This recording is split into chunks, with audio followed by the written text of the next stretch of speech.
Well, Congresswoman McIver wasn't alone during that incident outside Delaney Hall. Her colleagues in the House, Representatives Rob Menendez and Bonnie Watson Coleman, were also caught in the fray but didn't face charges.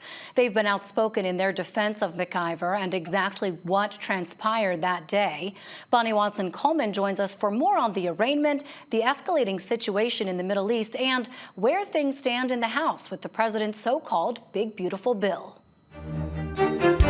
Congresswoman, thanks for being with me. Your colleague, LaMonica McIver, was appearing very confident today. She again called this political intimidation. I know there was a lot of support there for her. Are you planning at all to be by her side during any of these hearings that are coming up? I know your schedule is tough, but you've been pretty outspoken about this. I will be with LaMonica wherever she needs me and whenever she needs me. And she should feel confident because she's done nothing wrong. There's obviously charges, 3 federal charges, about the interaction that happened there back in May. You were there. Of course, there's been plenty of video that's been dispersed publicly about what the federal government says were her attempts to intervene. Where do you see this heading? I mean, this is going before a trial. A jury will decide. There is video showing that there was physical altercation. I mean, she's facing up to 17 years here. This is pretty serious. Okay, so first let me speak to the physical altercation. If there was some, we were the recipients. We were not in any way, shape, the individuals responsible for it.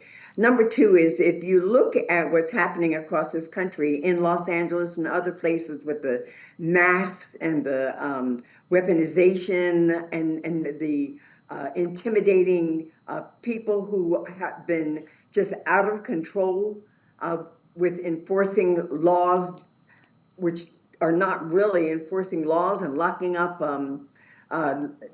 innocent people, citizens, etc., then you can understand why the experience that we had in Delaney Hall was quite scary. And so if anything, LaMonica was being a protector of us, and in no way was she committing any assault upon anyone.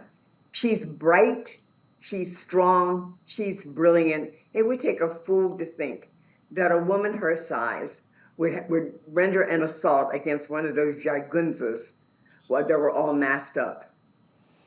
Let me switch gears only because of the time that we have. Obviously, things have been escalating, but we're in 2 days now of a ceasefire between Iran and Israel. Does the president deserve some credit here?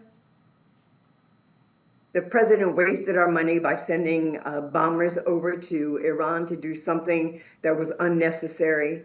We were supposedly in negotiations with Iran about their nuclear future, their posture. So if anything, is a further illustration of, 1, the president doesn't know what he's doing. Number 2, he likes to deflect from all the failures that he's having domestically. And number 3, it was a waste of our money and our physical resources to send people into this situation. It's made us less safe. It has put our troops and families that are in the region in jeopardy, and he shouldn't get a peace prize for it. He ought to get impeached for it. Let me just push back on that a bit here. I mean, the White House maintains that no U.S. Troops have been harmed, that no one in the region at the bases that were striked in that retaliation were harmed, and that this may possibly broker a longer deal with Iran that we haven't seen since the Obama administration. If that were to happen, would you then take that back?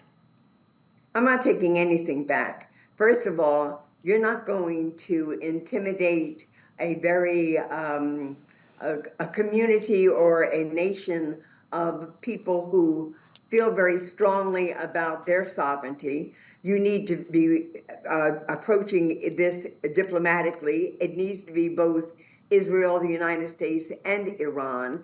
And number 2 is the president is very fortunate that we lost no lives in this situation. That doesn't mean that we're not in jeopardy domestically if there is a cell here that wants to retaliate, or that even in the region, the Mideast region where we have families stationed, that they could not be imperiled by this foolish mistake that he made. Where do things I stand with? nothing. Where do things stand, Congresswoman, with the intelligence briefing Congress was scheduled, I believe, or supposed to have had from the president's inner circle? Have you had that? What information has been shared with you all? Nothing has been shared with us other than the fact that we're going to supposedly have this briefing on Friday. There are words on the Hill is that some of the Republicans have gotten some briefings. I guess they're getting their lies together and their talking points, but we've not received any information from the administration as to what went down. I think it's interesting that part of the administration responsible for determining whether or not there was a need to even do this questioned the decision on the part of the president. So it's going to be interesting to see what we're told during the briefing. Friday is when, at least reportedly, the Senate may try to convene to take up the reconciliation bill, at least the Senate version. What can you tell us about progress there in the House and whether or not you all will meet this self-imposed July 4th deadline? Well, I don't understand this deadline because it doesn't have any realistic basis for being. I don't know how the Senate is making out. I hear that there are members in the Senate that you would expect who would be voting in support of this horrible bill, this big, beautiful billionaire bill. But they've said that either things are not happening fast enough or things are not happening deeply enough, or maybe, just maybe, they're hearing from some of their constituents that their constituents are concerned about losing their health care, because as much as Republicans lie, they're poised to reduce the health care through Medicaid cuts, and reduce nutritional care through SNAP cuts. So, you know, I tell them you can put lipstick on a pig and you can put some wings on it, but it ain't gonna fly, and it's still a pig. And that's what that bill is. It's a big give out to the billionaires at the expense of everyday working families, the elderly, the disabled, our children, and of course our working families. It sounds like then that you're hearing that the votes are there and that the proposed cuts, depending on how much they are, will be happening. Well, they only have a few votes, majority in the Senate. So if they can't get their people on board, they're going to have a problem getting the bill out any time this week.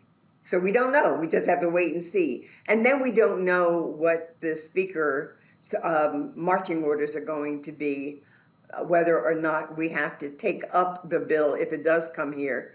It's probably going to not have all of the Republican support, because there are some folks over here who didn't vote for it because they didn't think it went far enough, or the cuts didn't happen early enough. And then there's some that don't want the cuts to happen until after the midterm elections so that they can lie to their constituents and tell them that there's no harm in the bill for them. But we'll make sure that their constituents know what the truth is. All right, Bonnie Watson Coleman for us. Congresswoman, thank you so much for your time.